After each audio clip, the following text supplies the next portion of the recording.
Hello everyone, filler form app पर आप सभी का स्वागत है। मैं शिल्पी, पेपर टू एजुकेशन की फैकल्टी आप सभी का यहाँ स्वागत करती हूँ। तो जल्दी से सब ज्वाइन हो जाइए ताकि हम लोग क्लास जो है जल्दी से स्टार्ट कर सकें। ठीक है,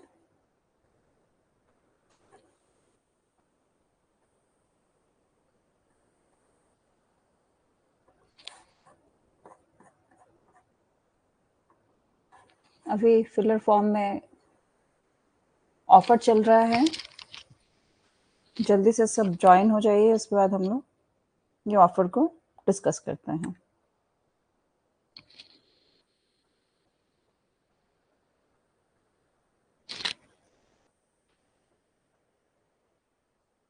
कौन कौन ज्वाइन हो चुके हैं वो बताइए, और उसके पहले आप लोग ये बताइए कि क्या मैं ऑडिबल हूँ, क्या मेरी आवाज क्लियर है? कौन कौन ज्वाइन हो चुके हैं वो बताइए। ओके,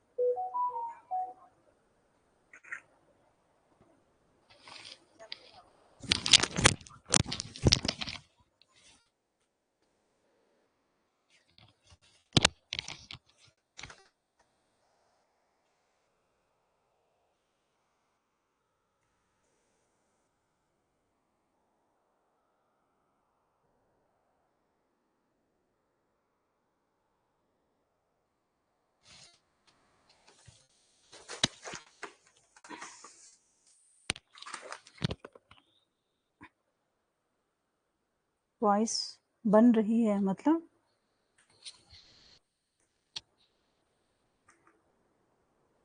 क्लियर है या नहीं है? गुड मॉर्निंग मनीष, कैसे हैं? कैसे स्टडी चल रही है? लास्ट क्लास का समझ आया या कंफ्यूजन है कुछ?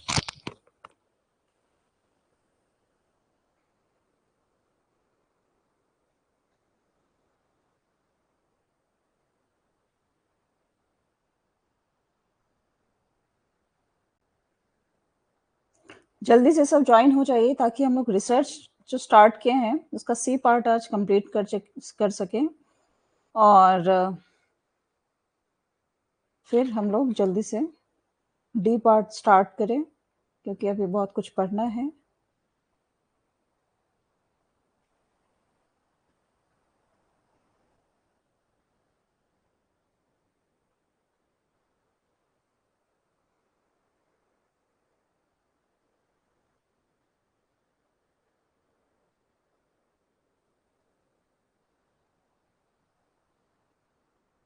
आज मैं कुछ क्वेश्चंस आप लोगों से पूछूंगी जो मुझे सेट एग्जाम के मिले हैं, तो क्या आप लोग रेडी हैं? क्या वो आप लोग वो डिस्कस करेंगे? उससे क्या होगा कि आप लोगों को ट्रेंड पता चलेगा कि क्या भी पूछे जा रहे हैं। तो मैंने स्टूडेंट से सेट क्वेश्चन कलेक्ट किया है, जो लेटेस्ट जो सेट क्वेश्चन है उसे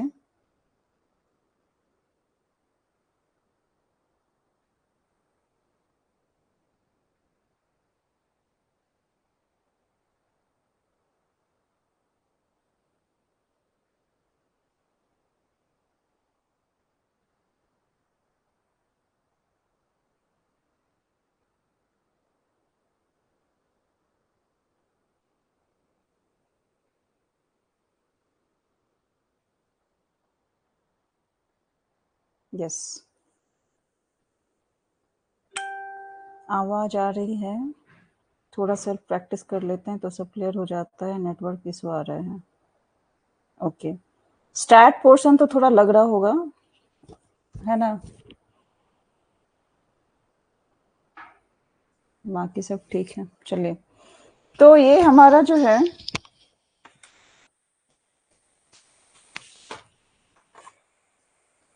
फिलर फॉर्म ऐप है। यहाँ पेपर 1 और पेपर 2 दोनों की क्लासेस होते हैं। पेपर 2 के 12 सब्जेक्ट होते हैं। Yes ma'am. हाँ, ये तो थोड़ा डिफिकल्ट है। डिफिकल्ट इन द सेंस कि इसमें बहुत सारी चीज़ें पढ़नी है, और हमारे पास क्या है कि मेरे पास लिमिटेड क्लास है, तो उसी में मुझे बताना है। नहीं तो इसका क्लास 10-10, 15-15 क्लास इसके होंगे तो आपके कॉन्सेप्ट्स क्लियर होंगे पूरे। लेकिन फिर भी मेरी कोशिश रहती है कि मैं सब कुछ बता दूँ। लेकिन फिर भी बहुत सारे ऐसे चीज़ हैं, मान लो कि लास्ट क्लास में मैंने जेड टेस्ट, टी टेस्ट ये सब बताया, मैंने तो बताया, लेकिन उसको प्रैक्टिस करने की ज़रूरत है और सेल्फ आप लोगों को थोड़ा कॉन्सेप्ट और बढ़ाना होगा, प्रैक्टिस करना होगा। उससे क्या होता है कि लॉन्ग टर्म के लिए वो सब याद रहते हैं। ठीक है, तो मैं पेपर टू एजुकेशन की फैकल्टी शिल्पी, और आप लोग ज्वाइन कर सकते हैं। शिल्पी 10 लगाने से आपको 10% ऑफर मिलेंगे। और अभी आप लोगों के लिए धमाकेदार ऑफर आने वाला है, ये देखिए, दुर्गा पूजा यानी कि नवरात्रि ऑफर है। इसमें 50% तक का डिस्काउंट है। मतलब पेपर 1 या पेपर 2 अगर आप ज्वाइन करते हैं लाइव क्लास के लिए, तो आपको सिर्फ 1249 रुपये पे करने होंगे, और पेपर 2 लेंगे लाइव क्लास का, तो वो दोनों मिला के आपको 2000 रुपये में 1 रुपये कम 1999 रुपये लगेंगे। फिर मॉक टेस्ट के लिए पेपर 1 और पेपर 2 दोनों के लिए 249 लगेंगे आप लोगों को, 250 रुपये, 249 रुपये।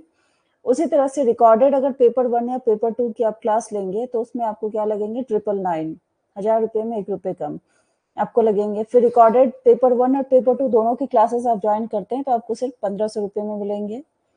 और नोट्स प्लस एमसीक्यू के लिए करते हैं तो 749 में। तो ये धमाकेदार ऑफर है, इस लिमिटेड टाइम के लिए, 9 अप्रैल से 12 अप्रैल तक। तो जिन्होंने कोर्स परचेज कर लिया है वो प्लीज अपने ग्रुप में बताएं, और जो खरीदना चाहते हैं तो अभी आप खरीद सकते हैं, अभी इसका प्राइस काफी कम है। और इसके लिए क्या होगा कि आपको ये कोड यूज करना होगा, 50 NAV। इसको यूज करने से आपके डिस्काउंट काफी ज्यादा हो जाएंगे, 50% तक के डिस्काउंट है। तो आप लोग जल्दी कीजिए, ये ऑफर सिर्फ 9 से 12 अप्रैल तक है। ठीक है, तो चलिए अब हम लोग बढ़ते हैं, हम लोग क्या क्या पढ़ रहे थे। T test, Z test, ANOVA पढ़ा, काय स्क्वायर पढ़ना है हम लोगों को, ये सब, ये पार्ट हमारा चल रहा था। हम लोगों ने पहले तो पढ़ा पैरामेट्रिक और नॉन पैरामेट्रिक क्या है। और कोई ज्वाइन हुए हैं? मेरा फर्स्ट अटेम्प्ट है मैम। बिल्कुल, फर्स्ट अटेम्प्ट में भी आपके बहुत सारे कॉन्सेप्ट्स क्लियर हो रहे हैं, हो चुके हैं, होंगे, है कि नहीं? आपको कैसा फील हो रहा है मनीष? कैसे चल रही तैयारी?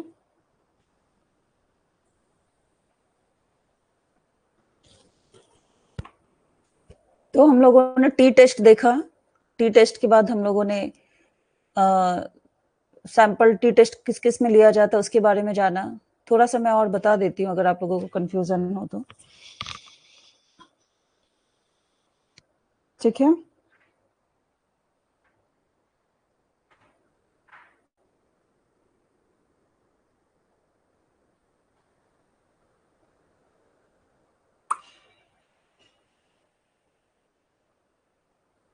टी टेस्ट कब इंट्रोड्यूस्ड हुआ था? 1908 में हुआ था, विलियम सीले गॉसेट के द्वारा।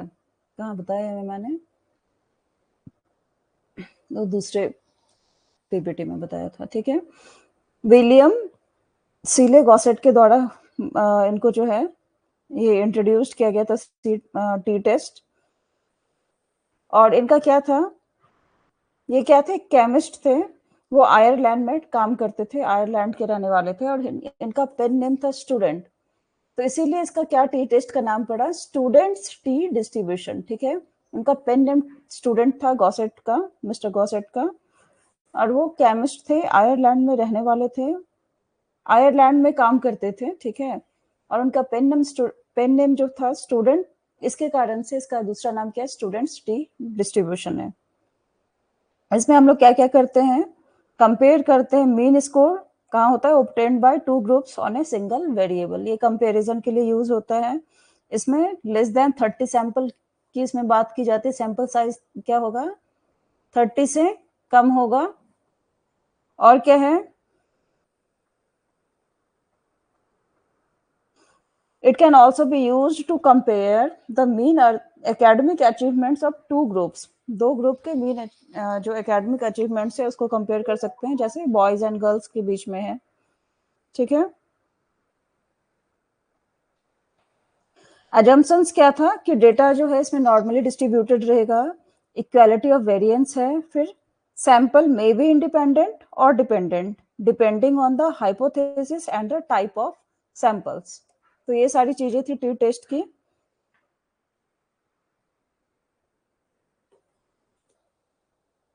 इसका जो डिग्री ऑफ फ्रीडम था क्या होगा, v is equal to n minus one. तो पूछने के लिए कुछ भी पूछ सकता है, तो हम लोगों को छोटी छोटी बातें भी ध्यान में रखनी होगी, है ना। n माइनस वन है, and t-test is used for test of significance of regression coefficient in regular model।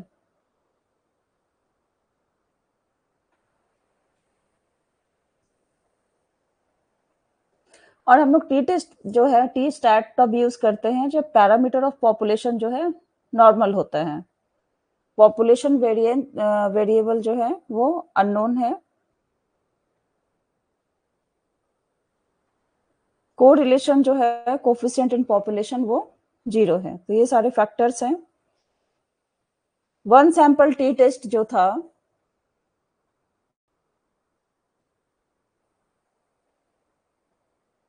ये फॉर्मूला मैंने बताया था, इसको और थोड़ा सा बता देती हूँ, यहाँ पे बताती हूँ। क्लियर है, यहाँ तक समझ आ रहा है?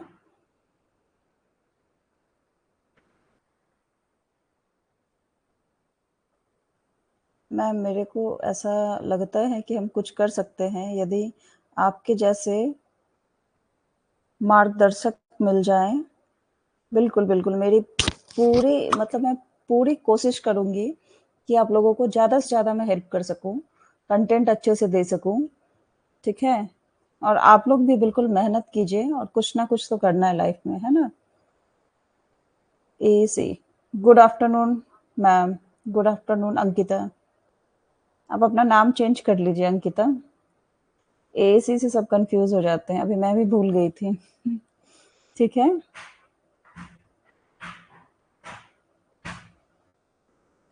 तो ये सब चीजें थी इसकी। और वन सैंपल टी टेस्ट जो है, वन सैंपल टी टेस्ट के लिए, वन सैंपल के लिए जो मैं बोल रही हूँ आप लोग देख लीजिए, अगर कुछ मिस हो रहा है तो रिकॉर्डेड में फिर से देख लीजिएगा। वन सैंपल टी टेस्ट का क्या होता है formula, T is equal to, ये क्या है, एक्स का जो ऊपर में हम लोग ऐसे बार दे रहे हैं उसका मतलब होता है observed mean of the sample minus, ये क्या है म्यू, म्यू क्या है यहाँ पे एज्यूम्ड मीन है, बाय एस, एस क्या है यहाँ पे standard deviation upon under root N, N यहाँ पे क्या है सैंपल साइज, बस ये नहीं होगा। तो ये जो है इसका वन सैंपल टी टेस्ट का ये फॉर्मूला है। उसी तरह से क्या होगा टू सैंपल टेस्ट का, two sample T test, okay, उसका भी कुछ फॉर्मूला होगा। उसका क्या है, लास्ट क्लास में मैं बताई भी थी, अभी फिर से बताती हूँ। इसका होगा T is equal to x1 का ऊपर बार है माइनस x2 का बार है,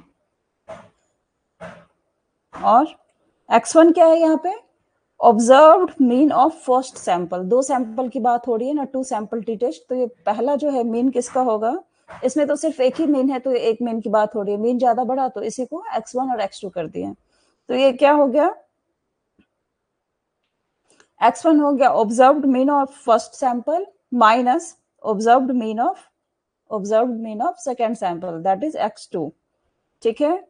उसके बाद नीचे क्या फॉर्मूला होगा, s बाय रूट एन है, तो s1 स्टैंडर्ड डेविएशन भी दो होगा, standard deviation of first sample का स्क्वायर बाय n1, n1 क्या होगा यहाँ पे sample size of first sample, ठीक है, प्लस ये हो जाएगा s2 का स्क्वायर मतलब standard deviation of second sample upon या बाय बोलेंगे जो भी n2 मतलब sample size of second sample और उसका अंडर रूट। तो ये फॉर्मूला किसका है, टू सैंपल टेस्ट का, टी टेस्ट, ठीक है। फॉर्मूला क्लियर है?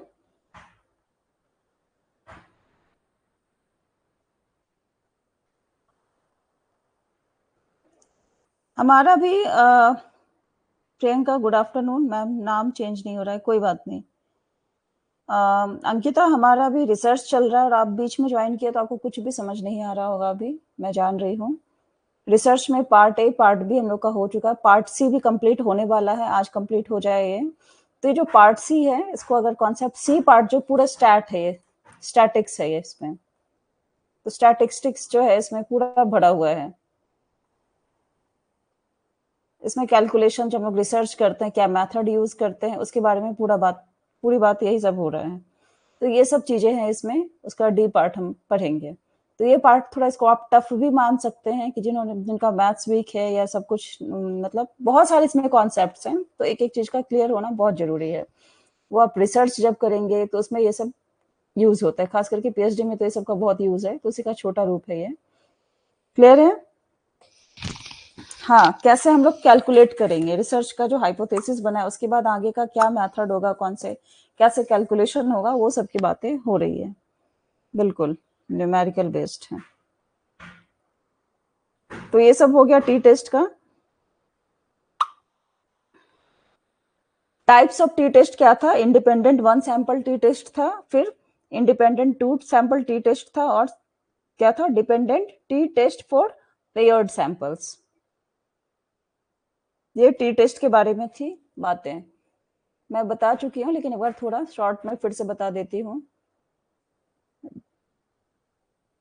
जेड टेस्ट, ठीक है। जेड टेस्ट था, इसमें क्या है, किसके द्वारा ये पब्लिश किया गया था? आर ए फिशर के द्वारा पब्लिश किया गया था। सैंपल साइज यहाँ पे क्या होगा? ग्रेटर देन 30 होगा, 30 से ज्यादा होगा ना इसमें सैंपल साइज।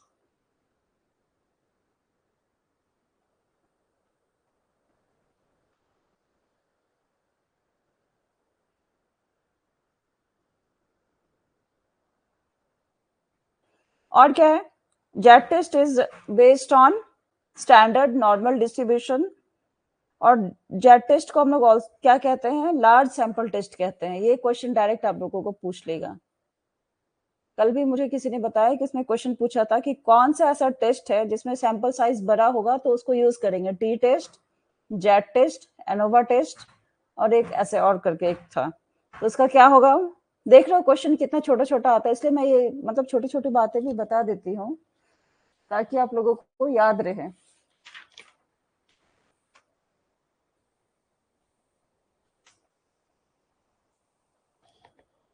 ठीक है, तो लार्ज सैंपल टेस्ट इसको हम लोग कहेंगे। और क्या बातें हो गई? इस टेस्ट का हम लोग यूज कब करेंगे? जब को रिलेशन कोफिशिएंट ऑफ पॉपुलेशन क्या रहेगा? वो 0 रहेगा, उस टाइम इसको यूज करेंगे। उस टाइम टी टेस्ट को यूज करते हैं, जो जब को रिलेशन कोफिशिएंट ऑफ पॉपुलेशन 0 रहता है तो हम टी टेस्ट को यूज करते हैं, लेकिन जब पॉपुलेशन कोफिशिएंट को रिलेशन जो है 0 नहीं होता है तो हम लोग जेड टेस्ट को यूज करते हैं। क्लियर है? जेड टेस्ट का फॉर्मूला भी मैं बताई थी, कहाँ गया फॉर्मूला? चलिए फिर से बता देती हूँ मैं। उसका फॉर्मूला था, ये मेन ले है, माइनस म्यू अपॉन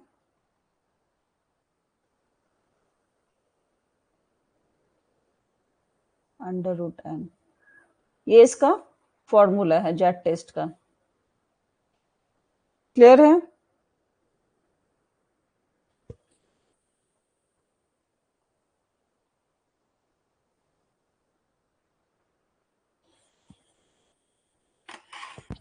क्लियर है यहाँ तक? बताइए। फिर हम लोगों ने क्या पढ़ा? उसके बाद हम लोगों ने पढ़ा था एनोवा, पढ़ा था एनोवा टेस्ट क्या होता है, एनोवा एनालिसिस क्या, एनालिसिस ऑफ वेरिएंस। ठीक है, ये पब्लिश किसके द्वारा हुआ था? आर ए फिशर के द्वारा हुआ था 1920 में। और ये क्या एक्सटेंशन ऑफ टी टेस्ट इसको हम लोग कह सकते हैं, उसका मैंने फॉर्मूला कुछ कुछ बताया था इसके बारे में।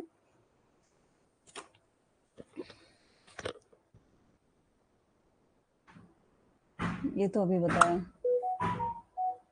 हाँ, ये क्वेश्चन मैंने बताया था एनोवा टेस्ट का, पीवाईक्यू है ये। साथ में पीवाईक्यू कराने से क्या आप लोग का कॉन्सेप्ट क्लियर हो जाएगा। तो इसको मैंने बताया था कि इसका फॉर्मूला कहाँ बताया, यहाँ पे बताया कि एफ रेशियो बोलते हैं हम लोग, mean sum of square between groups by mean sum of square within groups, ये इसका फॉर्मूला होता है एनोवा का। तो डायरेक्ट ही अगर किसी को फॉर्मूला याद नहीं तो कैलकुलेट करते रह जाएगा। तो ये टेबल है, ये चार्ट दिया हुआ था, इसमें बोला है कि एफ कैलकुलेट करने के लिए। तो क्या है, पहले क्या होगा, बिटवीन ग्रुप होगा, बाय विद इन ग्रुप। तो ये डायरेक्ट दिया है, कभी कभी इसका रेशियो, जैसे इस सैंपल में देखो सी इसका आंसर था इस क्वेश्चन में, और डी में देखो जस्ट इसका अपोजिट दिया है। तो ये फॉर्मूला याद रखने से डायरेक्ट हम लोग उसका आंसर देंगे और 2 नंबर हमारा हो जाएगा, है ना।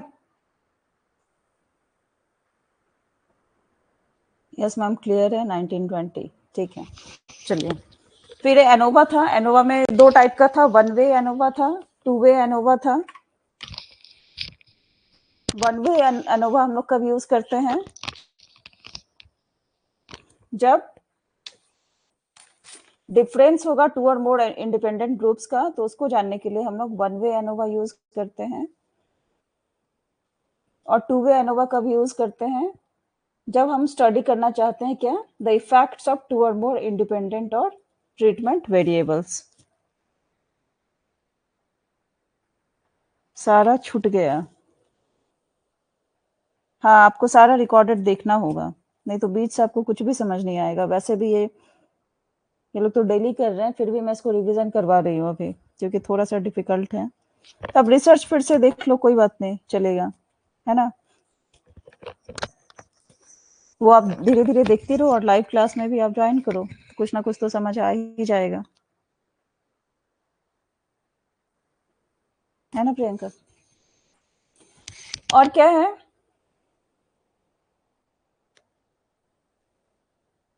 वन वे एनोवा को हम लोग कब यूज करते हैं, तो क्या है, when there are only 2 means to compare the T test and the F test are equivalent with F is equal to T2। तो वन वे एनोवा का क्या बताई थी, डिफरेंस ऑफ क्या था, टेस्ट फॉर डिफरेंसेस 2 और मोर इंडिपेंडेंट ग्रुप्स, उसके बारे में यहाँ पे बातें हुई थी। Yes ma'am. तो क्या है इसका, जैसे एग्जांपल देखेंगे वन वे एनोवा का। A researcher wants to compare students' attitude towards the schools on the basis of school types। School types में हम लोग जो है, एक रिसर्चर यहाँ बताती है, स्कूल टाइप्स है एसएससी, कौन कौन से टाइप्स है, सीबीएसई और एक है आईसीएससी, आईजीसी भी है, लेकिन इंटरनेशनल बोर्ड को हम लोग यहाँ नहीं देख रहे हैं। मान लो कि एक रिसर्चर है, देख रहा है कि इंडिया में स्कूल जो अलग अलग टाइप्स के हैं, एक स्टेट बोर्ड होते हैं, एक सीबीएसई का बोर्ड है और एक आईसीएसई है। तो इसमें स्टूडेंट्स का जो एटीट्यूड है towards the school on the basis of school types, तो उसको वो स्टडी करना चाहते हैं। तो इस केस में क्या करेगा, in this case there is one dependent variable, attitude towards the school and the 3 groups. Variable क्या है one way, attitude towards the school, ये इसका वेरिएबल है ना, जो मैं बोल रही हूँ, वेरिएबल इसका क्या होगा, attitude towards, attitude towards the schools, ये इसका वेरिएबल होगा। और 3 ग्रुप से, एसएससी, सीबीएसई और आईसीएससी, ठीक है। तो इस केस में क्या होगा, वन वे एनोवा जो है वो टेस्ट यूज होगा, किसके लिए, to test the differences in students attitude towards the school among the 3 groups. 3 group को, 3 ग्रुप में क्या एटीट्यूड है उसको कंपेयर करने के लिए वन वे एनोवा यूज होगा, ठीक है। हाँ, जैक जो बोल रहे हैं ना, उसी को एसएससी बोला जा रहा है, स्टेट लेवल का। जैसे आप झारखंड के हैं तो जैक बता रहे हैं, तो किसी भी स्टेट लेवल को यहाँ पे एसएससी से इंडिकेट किया गया है, ठीक है। वैसे 2 वे एनोवा है, 2 वे एनोवा टेस्ट में क्या क्यों यूज किया जाता है, उस केस में researchers wants to study the effects of 2 और मोर इंडिपेंडेंट और ट्रीटमेंट वेरिएबल्स। 2 या 2 से अधिक जो ट्रीटमेंट वेरिएबल्स, यहाँ पे एक ही था, एटीट्यूड पता करना था तीनों स्कूल में, लेकिन यहाँ पे क्या होगा, 2 वे एनोवा में 2 या 2 से ज्यादा इंडिपेंडेंट या ट्रीटमेंट वेरिएबल्स रहेंगे। और इसको 2 वे एनोवा को हम लोग क्या कहते हैं, फैक्टोरियल एनोवा भी कहते हैं। फैक्टोरियल एनोवा भी इसको कहते हैं हम लोग, टू वे एनोवा को, ठीक है। आप लोग डिटर्मिनेंट मैट्रिक्स सब पढ़े होंगे ना 11-12 क्लास में जो था, तो इसमें रो है, कॉलम है, तो इसमें कैसा होता था, एक 2x2 है, मतलब इक्वल रहता था, रो और कॉलम दोनों इक्वल रहता है, या 3x3 का साइज रहता है, या 4x4 का साइज रहता है, इस टाइप का है, ठीक है।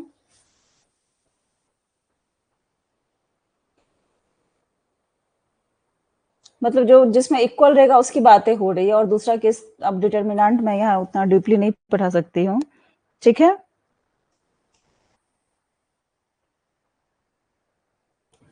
तो इसमें क्या होता है, जैसे यहाँ पे दो वेरिएबल्स, जैसे 2 रहेगा, 2 यहाँ पे 6 है, यहाँ पे 7 है, यहाँ पे 8 है, तो इस रो में भी क्या है, 2 है, इधर साइड भी 2 है। इसी तरह से 3 में क्या होगा, 2 3 7, और इधर 5 7 8 9 8 3, सपोज करो कोई भी नंबर है, तो इसमें क्या है, इधर साइड भी 3 है, इधर साइड भी 3 है, मतलब वर्टिकली भी 3 होता है, हॉरिजॉन्टली भी 3 होता है, तो इसको 3x3 के फॉर्म में कहते हैं। छोटा सा इंट्रोडक्शन बता दी मैं मैट्रिक्स का, तो इस टाइप से होता है, ठीक है।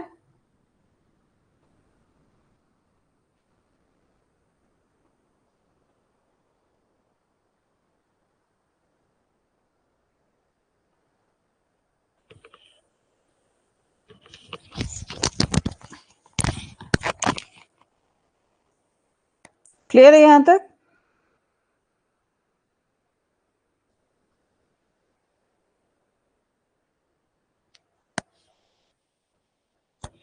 इसमें क्या होता है कि टू वे एनोवा जो है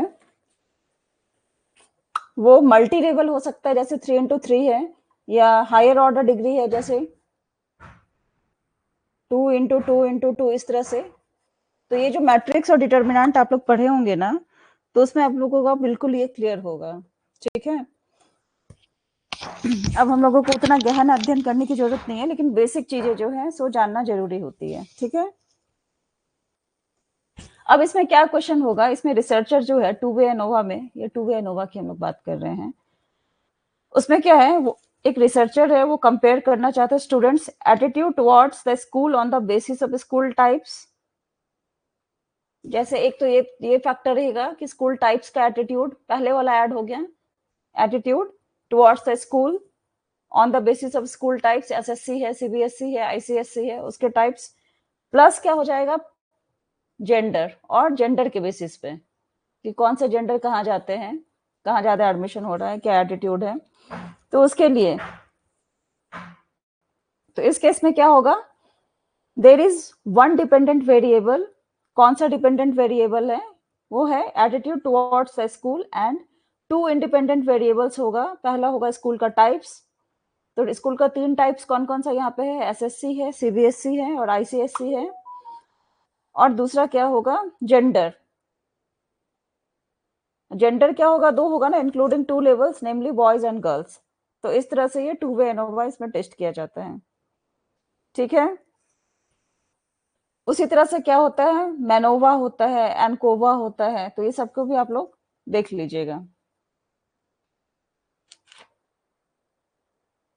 अब हम लोग देखेंगे अभी का स्क्वायर, यानी कि equal probability and normal probability hypothesis, उसके बारे में हम लोग पढ़ेंगे, का स्क्वायर टेस्ट क्या होता है, का स्क्वायर या ची स्क्वायर, ठीक है, इसके बारे में हम लोग जानेंगे। यहाँ तक क्लियर है? चलिए, thank you, all clear ma'am.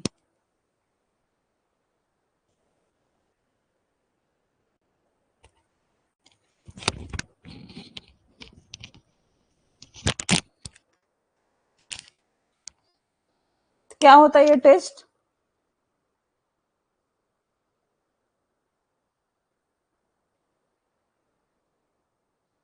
बताइए।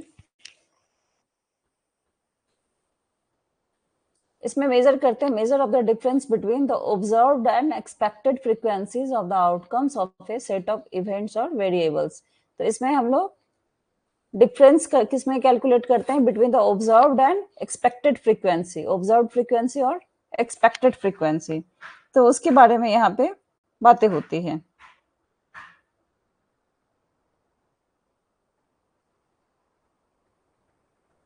और क्या होता है इसमें?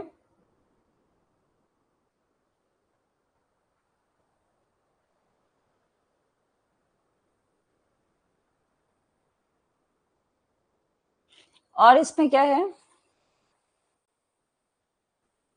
Chi-square is useful for analyzing such differences in categorical variables, especially those nominal in nature. जो nominal in nature होता है उस variables को calculate करने में ये काफी helpful रहता है.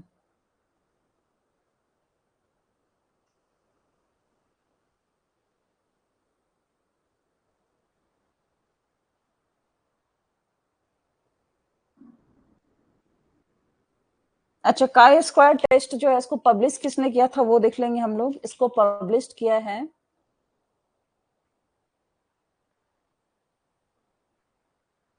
Published by Karl Pearson.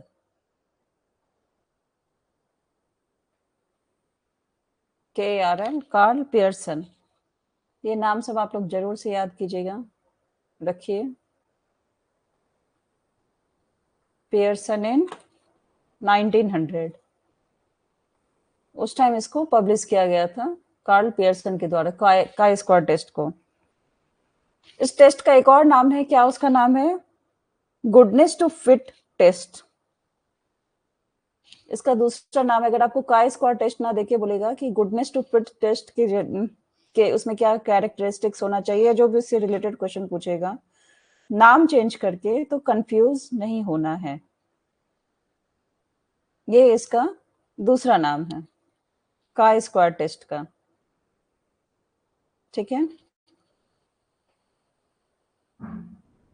क्यों है? क्योंकि ये मेजर करता है consistency of sample with population. Consistency रहता है सैंपल में विथ पॉपुलेशन है. और इसका कौन सा एक और नाम है?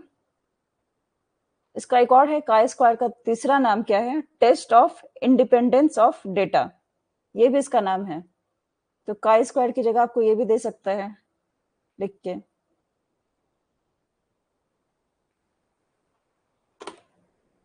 Independence of data.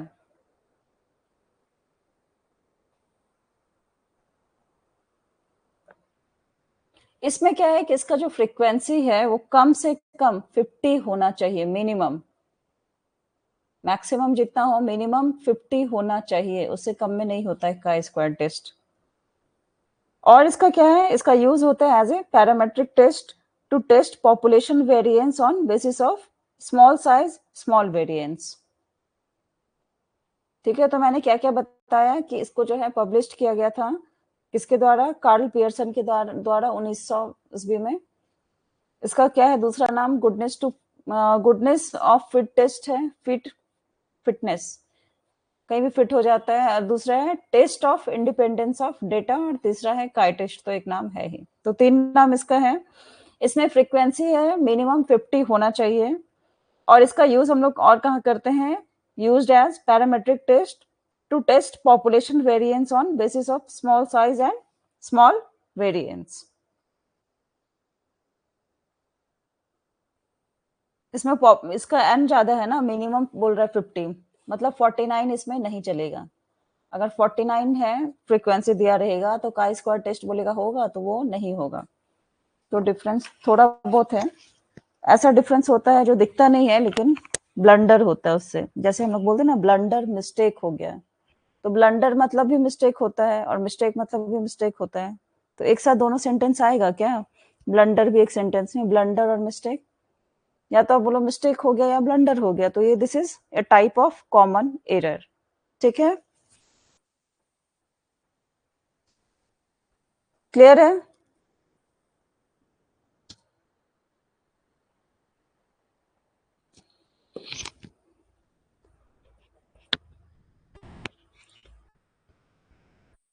क्लियर है आप लोगों को?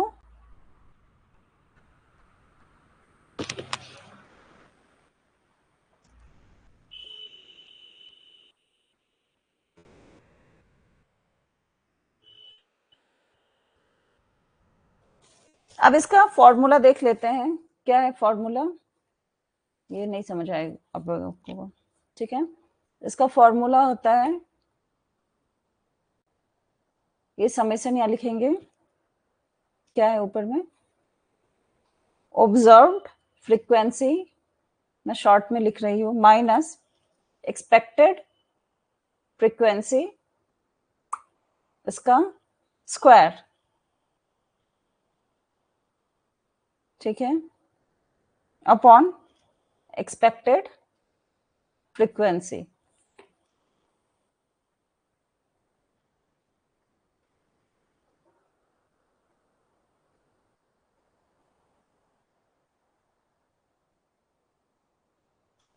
या इसको हम लोग और कैसे लिखते हैं शॉर्ट में,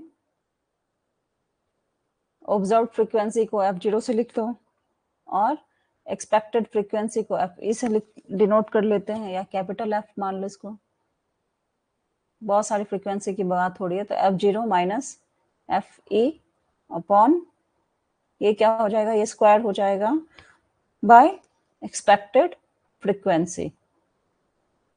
तो ये इसका फॉर्मूला होगा।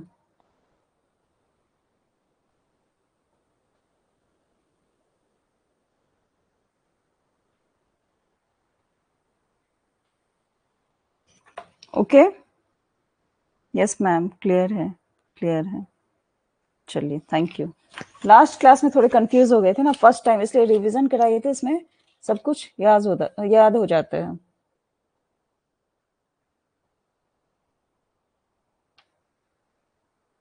ठीक है, अब हम लोग नेक्स्ट चलते हैं। हम लोग जान रहे हैं काई स्क्वायर टेस्ट देख लिया हम लोगों ने,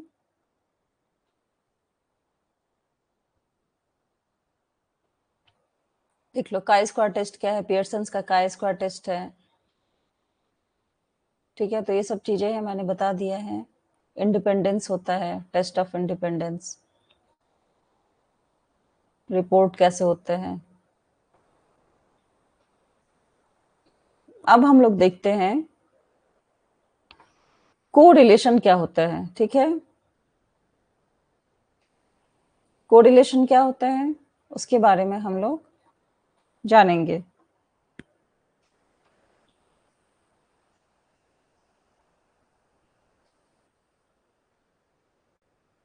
कोरिलेशन क्या होता है कि ये correlation refers to a quantifiable relationship between two variables. दो वेरिएबल्स है v1 और v2, उसके बीच में हम लोग बोलेंगे कि इसके बीच में क्या रिलेशन है, कुछ ना कुछ तो संबंध होगा ना।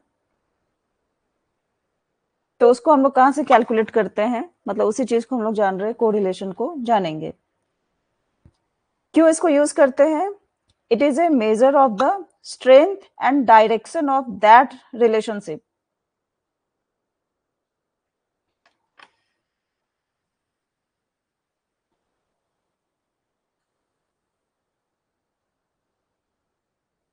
ठीक है, अब जैसे कुछ केसेस है, जैसे कि two independent variables are never correlated, दो इंडिपेंडेंट वेरिएबल्स रहेगा तो क्या उसमें कोरिलेशन होगा, क्यों नहीं होगा, क्योंकि they will have nothing for interpretation, उनको इंटरप्रेट करने के लिए उनके बीच में कुछ नहीं है।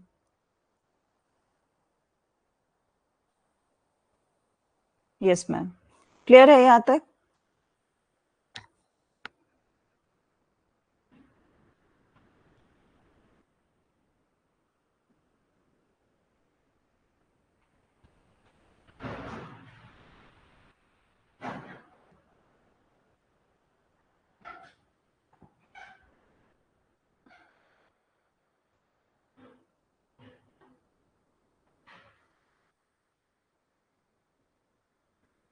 तो इसको हम लोग क्या शॉर्ट में कह सकते हैं कि correlation is a measure that indicates the extent to which two और more variables fluctuate together. Fluctuate हो रहा है तभी हम लोग मेजर कर सकते हैं ना कि दोनों के बीच में क्या कोरिलेशन है, रिश्ता क्या है, रिलेशन कैसा, संबंध क्या है।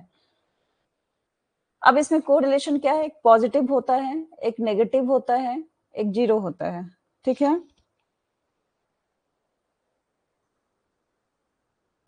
पॉजिटिव कब होगा,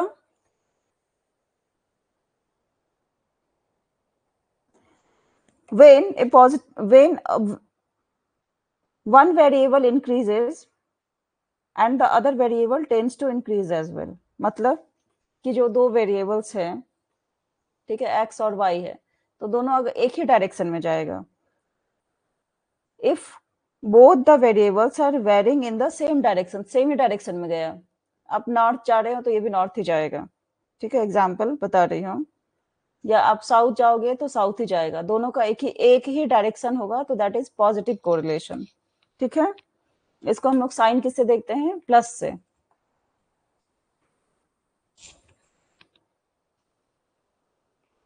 अब नेगेटिव क्या होता है? अब आपके दो फ्रेंड हैं, ठीक है, आप नॉर्थ जा रहे हो या कोई बात आप इधर डायरेक्शन का कर रहे हो, तो दूसरा क्या होगा? दूसरा आपके जस्ट अपोजिट बातें करेगा, ठीक है। अगर आप साउथ जाओगे, साउथ तो नीचे है, तो वो दूसरे डायरेक्शन में जाएगा। तो क्या है, इसमें डायरेक्शन बिल्कुल अपोजिट होता है, उल्टा होता है।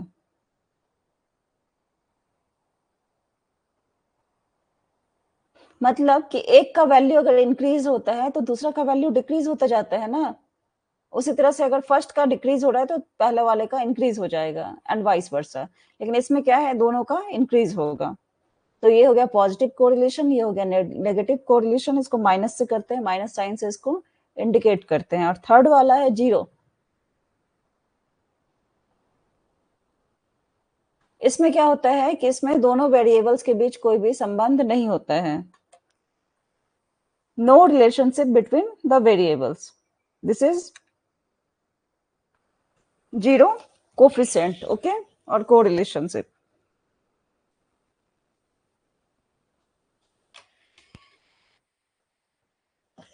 अब है कि कोरिलेशन का जो कोफिशिएंट है उसका रेंज कहां तक होता है? तो उसका रेंज होगा माइनस,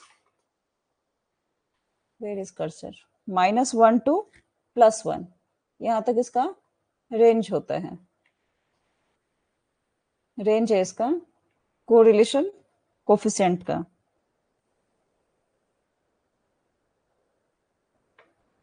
इसमें क्या है, माइनस वाला आपको नेगेटिव कोरिलेशन दिखा रहा है, प्लस वाला पॉजिटिव कोरिलेशनशिप दिखा रहा है, और बीच में तो जीरो आएगा ना। ग्राफ जो आप लोग ड्रॉ करते हैं हम लोग, तो जीरो आता है ना, उसके बाद 1 2 3 4 5 6 बाद 10 आया, इधर हो गया -1 -2, मान लो 10 तक है, तो जीरो तो क्रॉस करेगा। और जिस पॉइंट पे जीरो है वहां पे क्या होगा? नो कोरिलेशन, कोई भी रिलेशनशिप उसमें नो नहीं होगा, कोई भी वेरिएबल्स के बीच में। क्लियर है? तो इसमें कुछ भी पता नहीं चलता है कि सब वेरिएबल्स के बीच में जीरो पे कि रिलेटेड है कि नहीं है, कि कितने रिलेटेड है, कुछ भी उसके बारे में पता नहीं चलता है। क्लियर है यहां तक? नेगेटिव वाला अपोजिट डायरेक्शन है, एक इंक्रीज होगा तो दूसरा डिक्रीज होगा, दूसरा पहला डिक्रीज होगा तो दूसरा इंक्रीज होगा, एकदम अपोजिट रहेगा, ठीक है।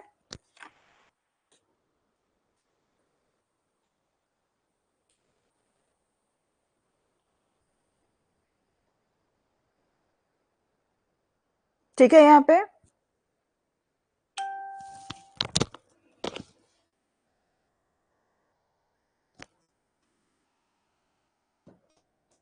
और इसमें क्या आता है, अब जैसे कि आपका देगा linear and non linear correlation, उसको दूसरे टाइप से भी हम लोग डिवाइड कर सकते हैं।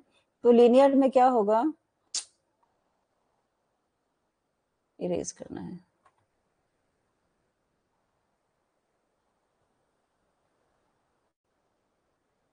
लीनियर वाले में क्या होगा, लीनियर हम कब कहते हैं? लीनियर लाइन में मतलब स्ट्रेट लाइन जाएगा वो, ठीक है, कहीं भी इधर उधर ऐसे करके नहीं जाएगा, टेढ़ा मेढ़ा नहीं जाएगा, अगर मैथ्स की बात करें तो लीनियर में। Okay ma'am. मतलब कि when the variations in the values of two variables are in a constant ratio, तो कोरिलेशन क्या होगा? वो लीनियर होगा उसमें। कांस्टेंट जैसे कि इसका ग्राफ जो हम लोग ड्रॉ करेंगे,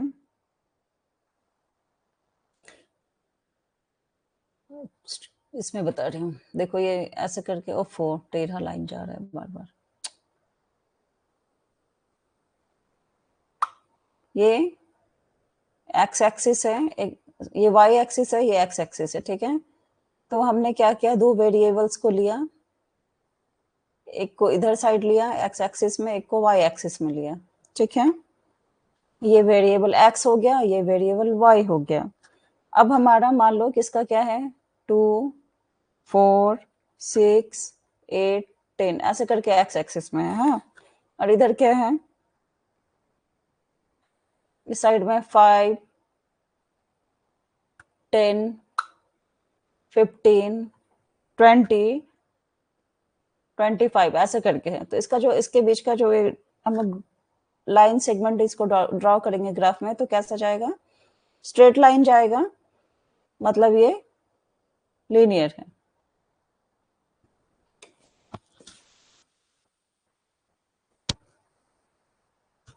लेकिन यही क्वेश्चन में मान लो क्या है कि ये एक्स वेरिएबल है और ये वाई वेरिएबल है, ठीक है। तो एक्स वेरिएबल वही रहेगा, ये 0 है यहाँ का इस पॉइंट पे, ये 2 4 6 8 10। लेकिन वाई में क्या हो जाएगा, वाई में पहला तो 5 है, लेकिन इसका 10 ना जाएगा, कांस्टेंट इसमें जो डिवीजन है, मतलब जो कांस्टेंट रेशियो हो वो ना रह के यहाँ 5 के बाद कभी 8 हो गया, 9 हो जाएगा, या 12 हो जाएगा, या 13 हो गया, फिर नेक्स्ट 17 हो गया। तो इसके बीच जो ग्राफ जो हम लोग ड्रॉ करेंगे तो ऐसे ऐसे जाएगा ना, ऐसे टेढ़ा मेढ़ा कुछ करके ऐसे जाएगा।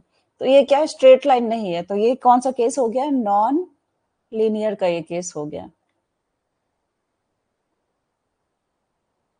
क्लियर है, क्लियर है यहाँ पे, यहाँ तक क्लियर है तो जल्दी बताइए।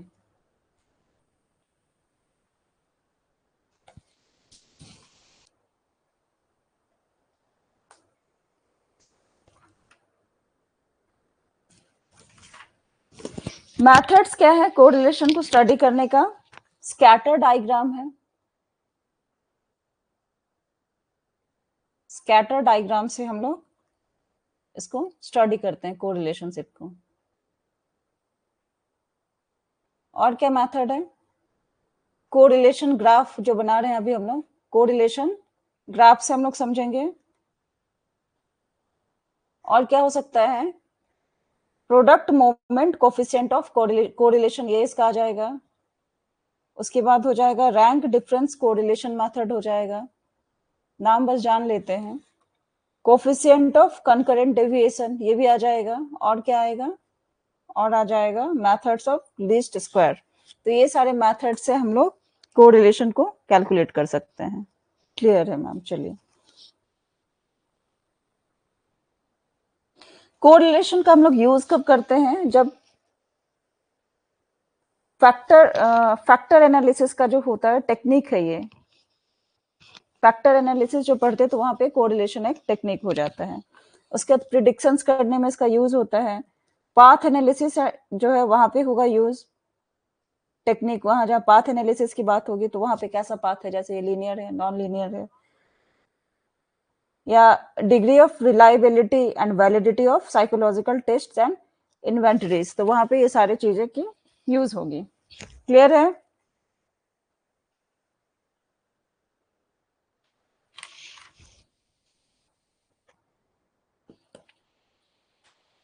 क्लियर है।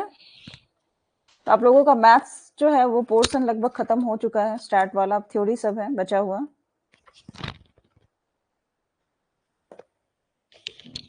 इसका डी पार्ट भी, जेट टेस्ट तो मैंने बता ही दिया था। जेट टेस्ट में क्या होता है कि अभी भी बताई ना मैं, जेट टेस्ट हाँ हो चुका है। चलिए, यहाँ तक किसी को कोई कंफ्यूजन है?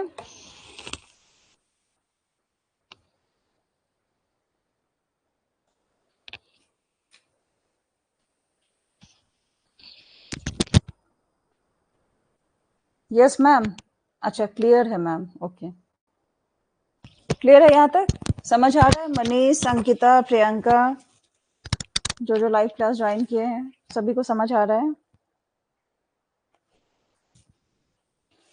और बताओ आगे, अब थ्योरी स्टार्ट हो जाएंगी, अब समझ आ जाएंगी सब कुछ, ठीक है। मैथ्स वाला जो 2-3 क्लास था वो थोड़ा डिफिकल्ट लगा होगा, तो चलिए वो सब भी हो ही गया है।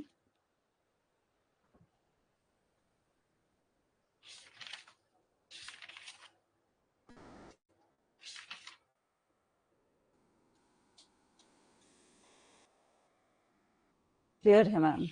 ठीक है, चलिए, थैंक यू। तब मैं क्वेश्चन पूछूं?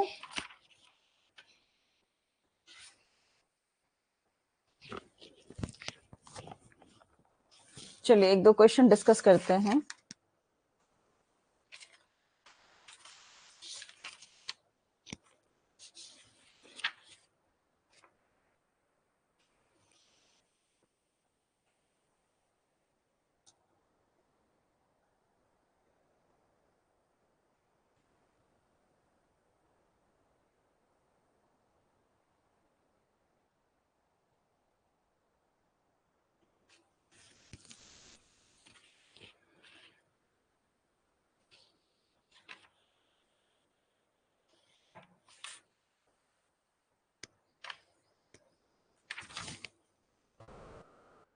प्रैक्टिस करेंगे, डिफिकल्ट तो है, हाँ बिल्कुल।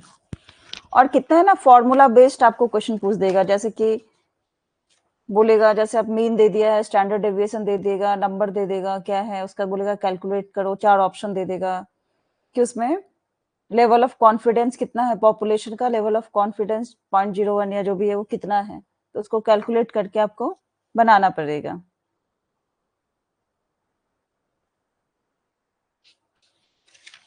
ठीक है, तो ये सब ध्यान में रखना होगा।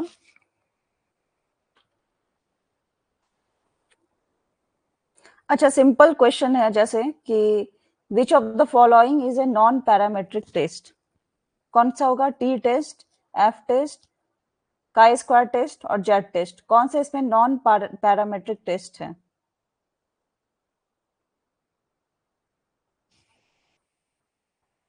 मैथ्स वाले में थोड़ा दिक्कत है, हाँ हाँ, प्रैक्टिस करना होगा। मैंने तो फॉर्मूला वगैरह सब बता दिया है, लेकिन अब क्वेश्चन क्या पूछेगा कुछ भी आप कह नहीं सकते हैं। देखो, कोरिलेशन का जो है क्वेश्चन, अभी जैसे मैं बताया, इसका पीवाईक्यू में क्या पूछा हुआ है, डायरेक्ट एक क्वेश्चन देखो। The range of coefficient of correlation between two variables is 0 to +1, 0 to -1, -1 to +1 और +1 to -1।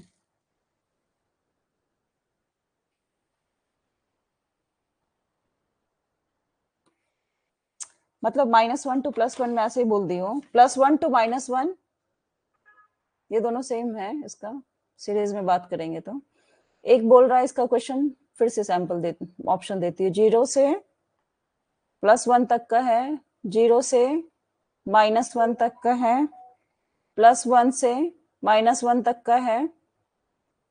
इसको उल्टा भी लिख सकते हैं, ऐसा कुछ नहीं है, -1 to +1 या नन ऑफ दिस है। तो इस चारों में से कौन सा ऑप्शन होगा? बताइए, एबीसीडी में कौन सा आएगा?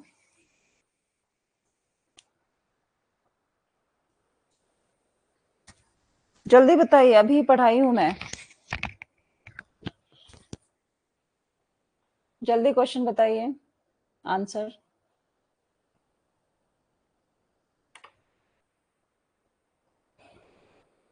ये होगा ना, अभी मैं क्या बताई, इसी चीज को बताई हूँ। यहाँ पे रेंज इसका क्या आएगा, -1 to +1, तो वही चीज को पूछा है क्वेश्चन में। या तो -1 to +1, ग्राफ में हम लोग क्या होता है, माइनस इधर होता है ना, और 0 है, +1 इधर है, तो सेम बात है। क्वेश्चन रिपीट कीजिए। Range of coefficient of correlation between two variables, coefficient जो है,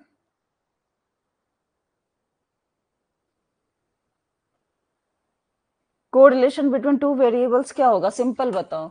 मेरा क्वेश्चन है कि coefficient of correlation between two variables क्या होगा? ये होगा -1 to +1, यही ना इसका रेंज है, तो ये इसका डायरेक्ट आंसर हो गया, और क्या।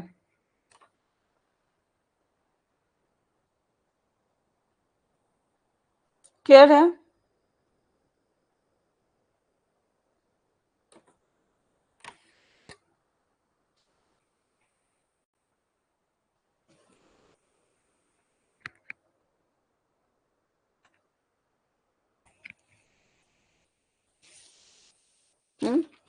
और आपसे क्या क्वेश्चन पूछ सकता है, जैसे मीन मीडियन मोड मैंने बताया था, ठीक है, तो उसका क्या एक क्वेश्चन पूछ सकता है आपको, सिंपल एकदम फॉर्मूला बेस्ड क्वेश्चन पूछेगा। क्या है फॉर्मूला उसका? जैसे आपको एक क्वेश्चन देगा, एक मिनट रुकिए।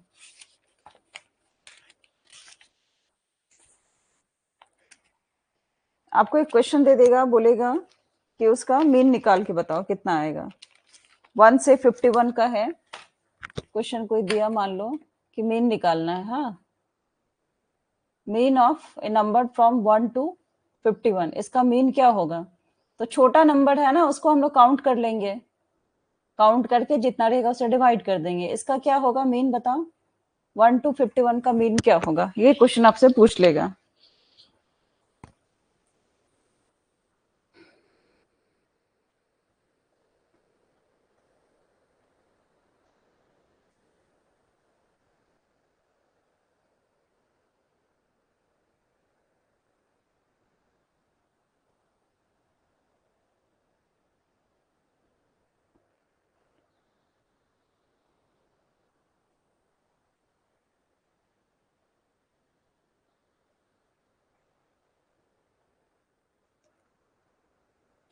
इसका आंसर तो बताइए।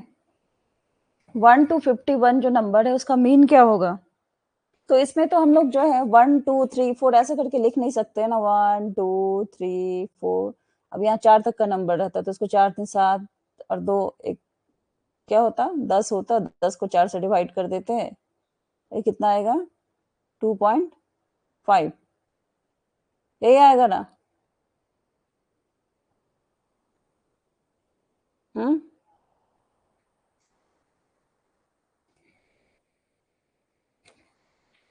लेकिन 1 to 51 में क्या आएगा बताइए?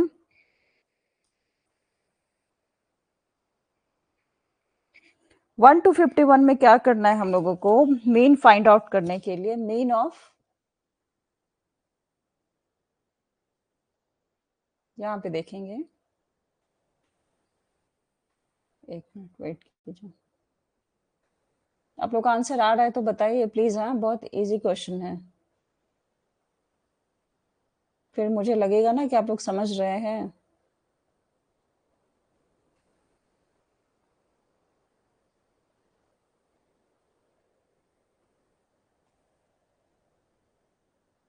ये क्वेश्चन है, मीन कैलकुलेट करना है 1 to 51 का, ठीक है।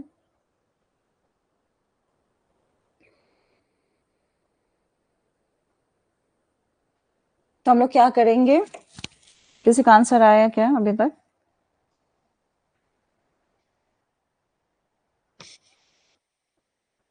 कोई नहीं आंसर दिया है, बताइए, तब से वेट कर रही हूँ मैं। ये लगातार नंबर है ना, 1 2 3 4, मतलब कंसेक्यूटिव नंबर्स हैं। तो मीन इसको फाइंड आउट करने का क्या फॉर्मूला है? फर्स्ट नंबर, F1 लिख देते हैं, first number plus last number divided by 2। तो फर्स्ट नंबर क्या है इस केस में? फर्स्ट नंबर यहाँ पे क्या है, 1 से बोल रहा है फाइंड आउट करने का, तो फर्स्ट नंबर 1 हो गया। लास्ट नंबर क्या है, 51, तो लास्ट नंबर 51 हो गया। और मेन फाइंड आउट करना है तो हम लोग क्या करते हैं, इसको डिवाइडेड बाय 2 करते हैं अगर दो नंबर है तो। इस दोनों का क्या हो गया, ऐड करेंगे तो 1 + 51 क्या हो गया, 52 डिवाइडेड बाय 2, तो क्या आएगा ये 26। तो therefore the mean of numbers from 1 to 51 is 26, ये इसका मीन होगा ना।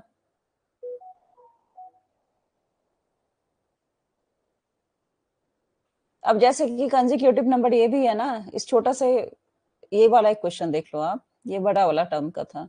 अब इसमें 1 2 3 4 कंसेक्यूटिव नंबर है, तो इसमें क्या करेंगे, या तो हम लोगों को फॉर्मूला नहीं याद है तो क्या किए, इसको सारा ऊपर वाला जो टर्म है न्यूमरेटर उसको ऐड कर देंगे, 1 + 2 + 3 + 4 by total number of terms कितने हैं, 1 2 3 4, उसको डिवाइड कर देंगे। तो कितना हो गया, 4 3 7 2 9 1 10, 10/4, तो क्या हो गया 2.5, ये आंसर आया है।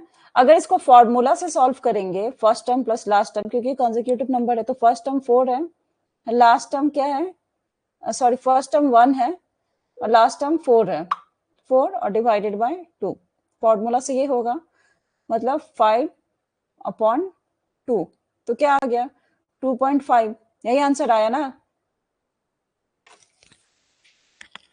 क्लियर है? और ये क्वेश्चन आता है, मीन वाला ये आएगा आपका,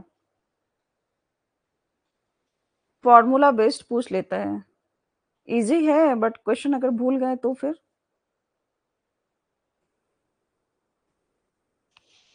क्लियर है?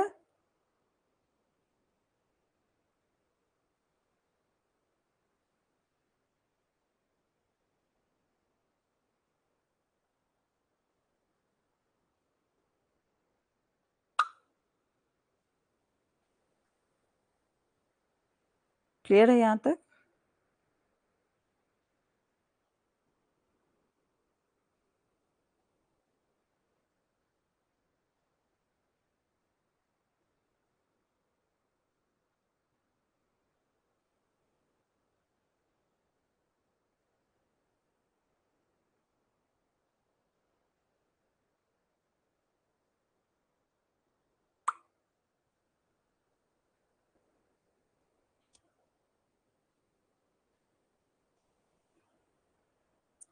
ऐसा आएगा तो कर लेंगे बिल्कुल।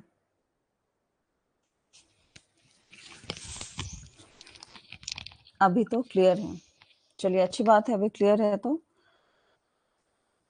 मैथ्स का आज मैं यहीं पे कंप्लीट करती हूँ। कल हम लोग इसका जो डी पार्ट का थोड़ा सा थ्योरी बचा हुआ है उसको करेंगे, और सॉरी सी पार्ट का, उसका डी पार्ट हम लोग स्टार्ट कर देंगे। क्लियर है?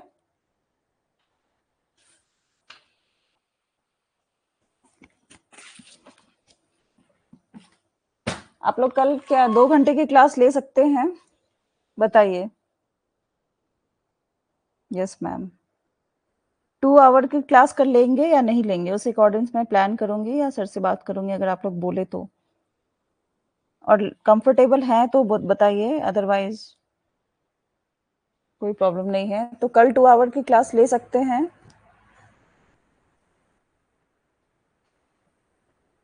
और कौन से टाइम में कंफर्टेबल है वो भी बताइए। Yes ma'am. थ्योरी होगी मैम, हाँ हाँ, थ्योरी ही रहेगी। यस। मैथ्स पोर्शन तो हो ही गया है, स्टार्ट था। अब तो लास्ट में क्या बचा है हमारा, यहाँ पे देखते हैं सिलेबस। ये देखिए,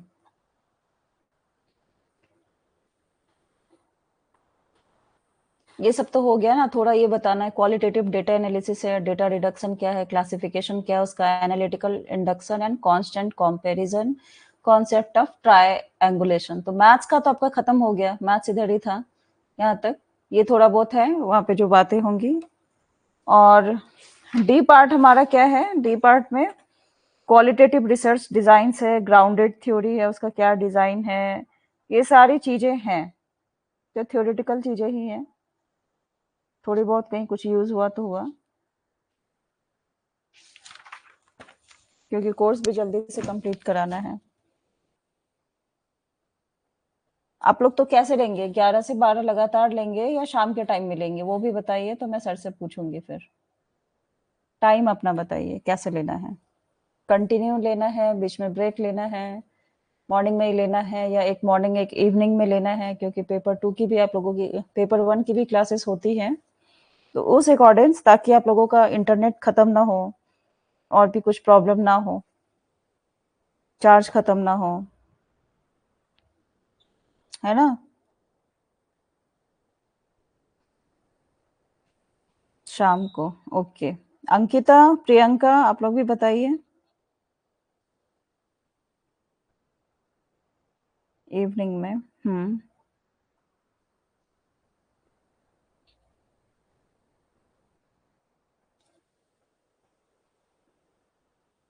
बताइए जल्दी।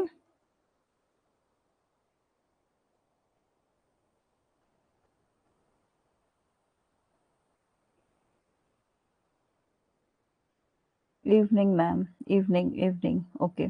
तो सारी इवनिंग में ठीक है, मैं सर से आज बात करती हूँ, फिर जैसा होगा आपको कल मॉर्निंग में तो क्लास हो गई, उसमें बताती हूँ। ठीक है, चलिए तो फिर, thanks for joining. Continue 2 hours में ले सकती हूँ, लेकिन क्या है कि पिछली बार मैं 2 घंटे ली, तो उसके बाद ऐसा सुनने में आया कि इंटरनेट का ये हो जाता है, ये इशू, वो इशू, पता नहीं किसको क्या आया। तो मुझे ऐसी-ऐसी बातें सुनने के लिए मिली थी, तो आप लोगों को कुछ ऐसा प्रॉब्लम है तो प्लीज़ मुझे बता दीजिए। आप ही लोग के कोर्स कंप्लीट कराने के लिए मुझे भी एक्स्ट्रा टाइम देना होगा ना। एजुकेशन का क्राइटेरिया किस चीज़ में?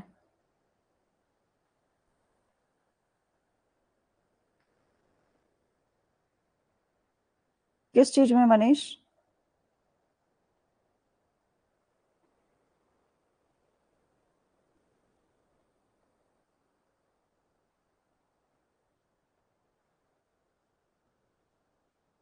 इसको पढ़ के हम किस-किस क्षेत्र में जा सकते हैं? अच्छा, ठीक है, हम लोग डिस्कस करेंगे एक क्लास में, ठीक है? रिसर्च कंप्लीट हो जाएगा फिर डिस्कस करेंगे, तो लगेगा एक पार्ट कंप्लीट कंप्लीट हो गया, ठीक है? तो उसके बाद हम लोग इसको डिस्कस करेंगे, क्या-क्या इसका स्कोप है, ओके? तो चलिए, आज की क्लास में यही कंप्लीट करती हूँ, एंड कर रही हूँ यहाँ पे। Thanks for joining, thank you everyone for joining. आप लोग बने रहिए, कुछ भी प्रॉब्लम है, कुछ भी पूछना है, कोई कंफ्यूजन है तो आप लोग बताइए मुझे। Thank you ma'am, okay ma'am. और आपका जो भी रह गया है आप लोग प्लीज देख लीजिए।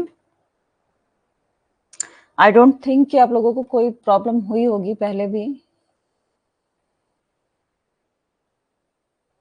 एमपी असिस्टेंट प्रोफेसर की वैकेंसी आई थी बट एजुकेशन की वैकेंसी नहीं थी। एजुकेशन में तो वही बीएड एमएड ये सब मांगता है ना, उसका मतलब एमए एजुकेशन चाहिए या एमएड चाहिए एजुकेशन की वैकेंसी में। एक बात और बोलिए, बोलिए, बात क्या है पूछना प्रियंका?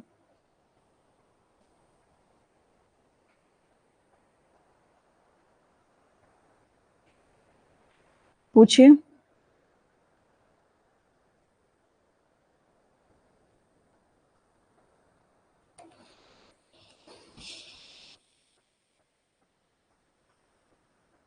पूछिए प्रियंका।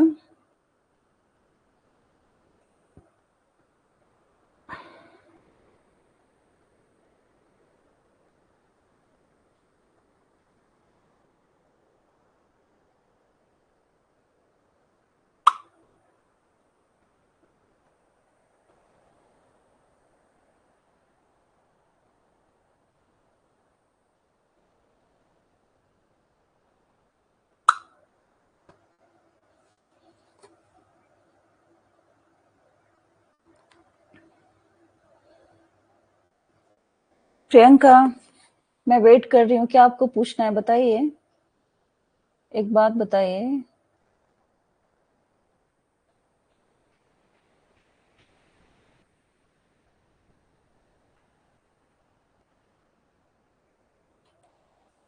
आप ऐसा भी बोल सकते हैं कि आप ऐसा भी बोल सकते हैं आज की क्लासेस में यही वाइंड अप करती हूँ। हाँ, वाइंड अप भी बोलती हूँ, फिनिश भी बोलती हूँ, कंटिन्यू करेंगे, कुछ भी बोलना है, क्या हो गया? क्या कहना चाह रही हो आप बताइए? हस्बैंड की तबीयत ठीक नहीं थी तो क्लास अटेंड नहीं कर पाई हूँ। कोई बात नहीं अंकिता, घर को भी मैनेज करना होता है ना, वो सब देख के फिर आपको जैसे टाइम मिले आप उसमें रिकॉर्डेड वीडियोस जो है उसको देख लीजिए, कोई बात नहीं। प्रॉब्लम कुछ ना कुछ होते रहता है ना? मैम रिकॉर्डेड में देख सकते हैं, हाँ हाँ बिल्कुल, रिकॉर्डेड में सब मिल जाएगा आपको। क्या बोल रही है प्रियंका? आपकी बात क्लियर नहीं हो पा रही है मुझे, बताइए। ठीक है मैम, नहीं बताएंगी तो मैं डिस्कनेक्ट करूं?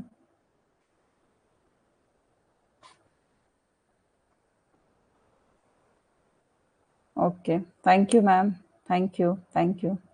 चलिए फिर, बाय बाय, टेक केयर। फिर मिलते हैं हम लोग नेक्स्ट क्लास में, तब तक के लिए bye bye. Have a nice day ma'am. Nice day to you too. Bye everyone, good bye.